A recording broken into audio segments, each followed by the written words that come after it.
Hey everybody, it's Josie here. I am going to be doing my October wrap-up today. So I'm not in costume because sadly Halloween is over. However, since I shaved my hair, I've been getting a lot of 11 from Stranger Things kind of comparisons, so I thought I'd embrace it wholeheartedly and wear my lovely cozy Stranger Things hoodie for this video today. So I'm coming to you as 11. I have a lot of books to talk about today. So I did read a lot of books this month. I participated in 3 readathons. The first one was Books in the Freezer, and I've already done a wrap-up for that. So if you want to see the books I read for that, please go to that wrap-up. I also did a wrap-up for a book that I read this month called A Blade So Black, and I have it here because it is amazing. I love this book. That's why I did a separate video and review on it. But if you want to hear my thoughts on it, please go to that video. This was a 4.5 star read for me. Cannot wait for the second book to come out. So yeah, if you want to know more about this, go to the separate review. So for the review of these books over here, so these are the ones I read for the other 2 readathons, for Spooktober and Spookathon. So I'm going to start off I'm going to start off with a book that wasn't part of these 2 readathons, which was one of my independent Halloween reads, which is this one over here, and it's The Ocean at the End of the Lane by Neil Gaiman. Now, this is going to be an unpopular opinion. I used to really love Neil Gaiman. I haven't read any Neil Gaiman in a while, and I read this book because, first of all, everybody raved about it, and I do see why people love it. But when I put it up against a lot of the other books that I read this month, I enjoyed those books more.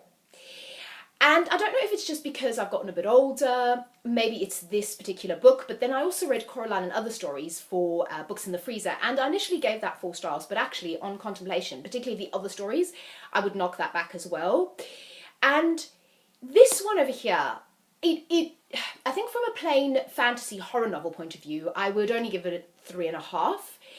I think there are elements of this. So the premise of the story is that a man kind of thinks back, or comes back to where he grew up and when he was a young child at the age of 7, and what happened to him in this place, in his family, and the people that he met. And as a fantasy horror story on its own, it wasn't my favourite. If I look at it from kind of a deeper themes point of view, so in terms of memory, what we remember, what we don't remember, how memory can play tricks on us, what's real, what isn't.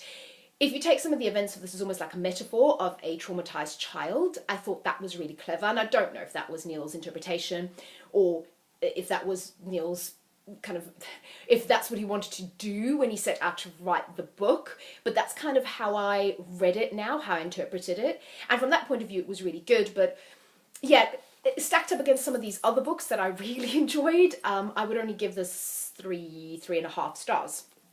So that's my unpopular opinion.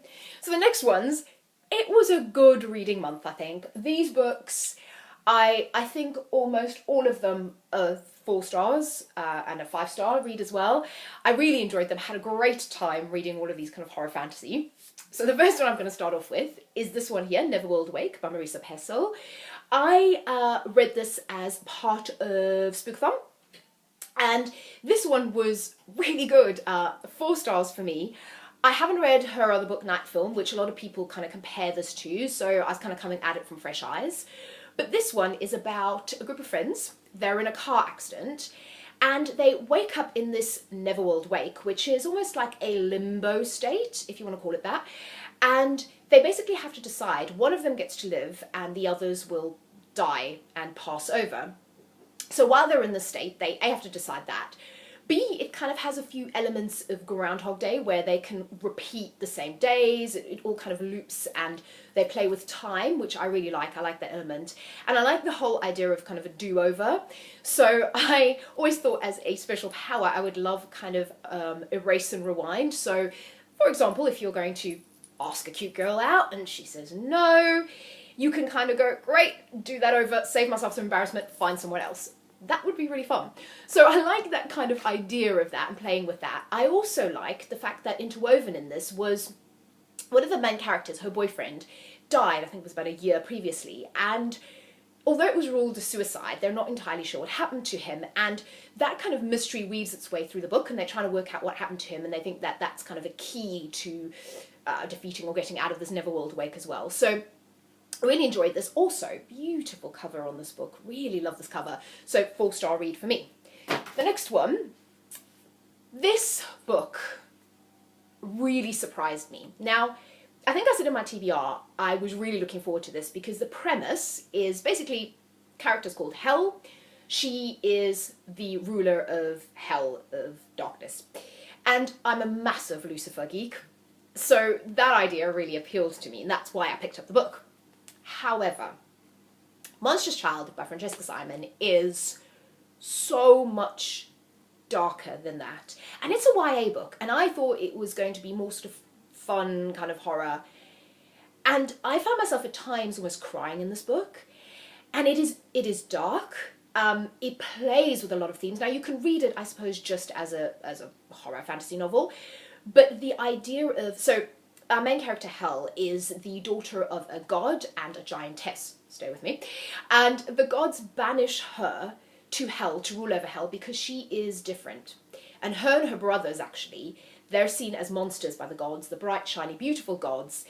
Her and her brothers are not bright and shiny and beautiful by any means, and they're seen as monsters, and the gods want to get rid of them. And the way they get rid of her is they banish her to Hell to rule the underworld.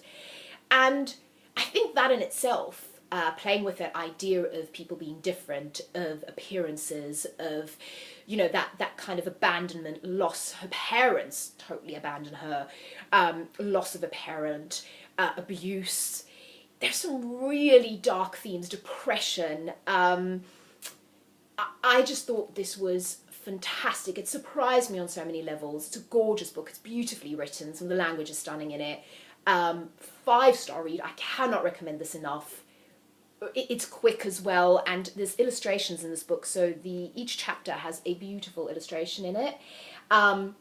It's just gorgeous on every level. The cover is beautiful. The book is beautiful. It's dark. It won't leave you necessarily feeling happy and cheery, but I would highly, highly recommend Monstrous Child. Definitely read it. The next one, as part of Spookathon, was this one over here, Wicked Like a Wildfire. And this was one of my many witch books for the month, and I was expecting to enjoy this book, and I really enjoyed it. It is a little bit like Practical Magic, so the premise is 2 sisters, they live with their mother, and when they're younger, they find out that they have magical powers, and I won't go into those too much because it kind of ruins a little bit of the story. But as they grow up, they're told to conceal that, they're told to be normal, they're told not to fall in love, and that's kind of where the Practical Magic vibe came in for me.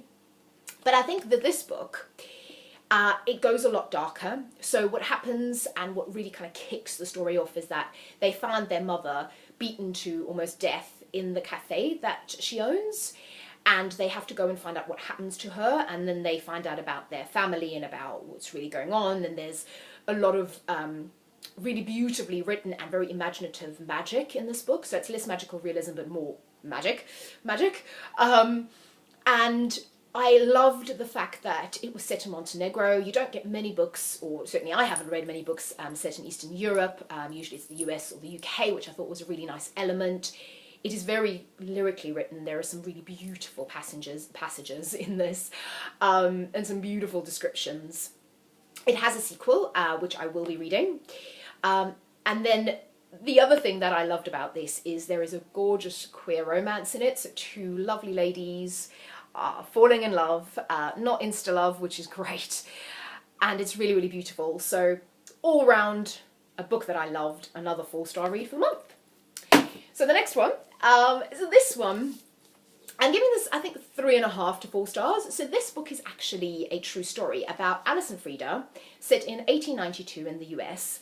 And these 2 girls are friends, but they fall in love and they plan to marry, which obviously at that time period, you can imagine, caused uproar. But what caused more uproar was that, I believe it's Alice, kills Freda. And this story follows the court case, and it's really interesting because it talks about obviously what happened and these two girls and their families, but also goes into a bit of the politics at the time, a bit of the kind of how this relationship was perceived. So if you're interested in gay history, which obviously I am, it's really interesting. If you're interested in true life crime and those kind of stories, really interesting, because obviously it's real and it has some cool passages in it and talks about the court at the time and how all of that worked, and the newspapers. It goes into depth of how different people were portrayed in different newspapers and perception.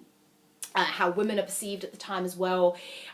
So really, really interesting, 3.5 to 4 stars. Yeah, I would recommend this one as a non-fiction. And seeing as it's non-fiction November, this would be a great read for non-fiction November, as past times maybe, just saying. The next book is this one. So this is the last one that I read for Spookathon, which is Horrorstor by Grady Hendrix. I read My Best Friend's Exorcism for Books in the Freezer, which I loved. That was a 4.5 star read for me. This one I really liked as well. I didn't enjoy it as much as My Best Friend's Exorcism, if I'm totally honest, but it's a really cool concept. So it's set in a kind of a fictional IKEA type store called Orsk, and it's a group of employees that have to stay in the store overnight because some weird things have been happening in the store, some disturbances, some graffiti, and they're trying to work out what this is. So they get persuaded by their manager that they need to stay there overnight and investigate it, and then kind of, as you can imagine, all mayhem breaks loose, and it's fun. It's a really fun read. Again, 3.5 stars, possibly because not as much as I liked My Best Friend's Exorcism, but that might just be me. Other people probably like this one a bit more. Also, it is a fantastic book. Look at this. It's basically kind of the idea is a catalogue, so it's almost like you would see an IKEA catalogue. So no matter what I thought of the book, I was always going to kind of keep this because it's stunning. But yeah, I really enjoyed it, and actually off the back of reading those 2 Grady Hendrix books, I bought We Sold Our Souls, which is the latest one, which I'm kind of dying to get to as well. So yeah, I'm becoming a Grady Hendrix fan. So the next pile of books here are the ones that I read for Spooktober. So the first one here is The Price Guide to the Occult. And this is another one of my kind of witchy reads for the month. Again, when I read the premise, I thought it was a little bit kind of practical magic-y. So Nor, who's our main character, she lives in this little town, and she is descended from a long line of witches. And kind of her ancestor she moved to the town and then she was persecuted and by the founding members of the town, so you've got a little bit of that Salem element. It's not set in Salem, but yeah, it's really interesting in that kind of witchy family lineage sort of way. The mother in this book. Now, I thought this book would be a little bit gentler, but I'm kind of glad it wasn't. It was a proper kind of, it ended up being a nice kind of gory horror story actually in the end. And Nor's mother in this book is horrendous. So actually there's probably a bit of a trigger warning for abuse, because she is abusive, she is selfish, she is a horrible person all round. And the story kind of centres around that relationship, centres around what her mother does to her, kind of the lingering aspect of abuse as well. So again, there's a slightly deeper theme in there. But it was a really, really great read. I kind of feel like it needs a sequel as well, or I want a sequel. So we'll see if this ever gets a sequel, but highly recommend this. Again, 4 stars. Great language, great pacing, great storyline, good characters. Queer here, there, and everywhere in this book. Love it. There's so many queer characters that I absolutely loved, and not too much romance. So this is a great one. Loved it. The next one is this one over here, City of Ghosts by Victoria Schwab. Now, I love Victoria Schwab, and that's why I picked up this book. Conjuring of Light is one of my favourite series that I've read. This one is a middle grade book, and I don't necessarily read much middle grade, but as it's Victoria, I thought I'd pick it up. And I really enjoyed this. I do think, so the premise is that Cass, our main character, she can see ghosts and she can talk to ghosts, and her best friend is a ghost. And her parents are, her father's a historian, her mother is kind of into the paranormal, and they go off and they write these books about history intermingled with the paranormal. And off the back of this, they're given a TV show to go all around the world and go to the most haunted cities in the world. And the first place that they go is Edinburgh. And I love that because I thought Edinburgh was a great kind of spooky setting. And this is a great Halloween book, by the way. a great kind of setting, and Edinburgh on by itself does have those kind of spooky elements already, so that was really fantastic. The whole premise of the ghosts and her talking to them, and then what she kind of discovers about herself was fantastic. It was darker than I thought it was going to be, I'm totally honest. I do, however, think that if it was a proper young adult book, or maybe an adult book, you could have gone way deeper with that kind of idea. I thought the idea is great, it's a great premise, and it sets you up for more books in the series, which I will read. So I did really enjoy it. So of that, the fact that I'm going to want to read the sequel, at least currently I feel like I want to read the sequel, so 4 stars as well for this one. But it is middle grade, but it's a really quick read, but a really enjoyable, fun read. And again, I love this UK cover. It's gorgeous. The second last one is another witch book, How to Hang a Witch by Samantha Mather. Now this one follows, it's in Salem, so it follows actually the descendants of the Salem witch trials. So you have a group of kids that are the descendants of the witches, and then you have the main character who is Sam Mather, who is the, did I say it was by Sam? No, it's by Adriana Mather, and the character is Samantha Mather. And actually, Adriana Mather is the descendant of the witch trials as well. So Sam Mather, who's the character in the book, she arrives in Salem, she's kind of the new girl in the school, and she gets, let's say, picked on by the descendants of the witch trials. And then, again, it sort of descends into what happened in the past, how that affects the current time, what's happening, the deaths that are happening in Salem, how that's connected to the past, and there's a ghost story element as well. So I really enjoyed this book. I know some people said they didn't. I found it fun. I ignored, well, to be fair, the romance wasn't too insta-lovey. It was a little bit, but it wasn't too bad. And I did enjoy the ghost element. It was a bit different. So I really liked this. I liked the idea that it was also based on real historical characters, and if you read the afterword, it's really interesting, and that Adriana is actually a descendant, so that gave it a bit more, you got a bit more insight into Salem and the witch trials, and I think it made it really interesting, and another 4-star read for me. The last book, is this one over here, Spellbook of the Lost and Found, another witchy read, I know, and I'll be honest, another 4-star read for the month. It was a really good month. So this one is interesting. I hyped this one up a little bit in my own head because I've had it for a very long time and I've been meaning to read it. But with this one here, it's about a group of friends, and there's a party, and people start losing things after this party, and it turns out that a spell was cast and it has certain consequences. I'll tell you what I didn't like about this book. There were a lot of points of view, and in the beginning they would have tree names, all the characters, and I was kind of going, okay, who are we, which one are we talking about, how does this all fit in? It does, when you get to the middle of the book, you will realise how it all kind of fits together, and it's interesting. I didn't get some of the twists, so that was quite good. But I don't want to go too in-depth into the story because I think I'll kind of give it away.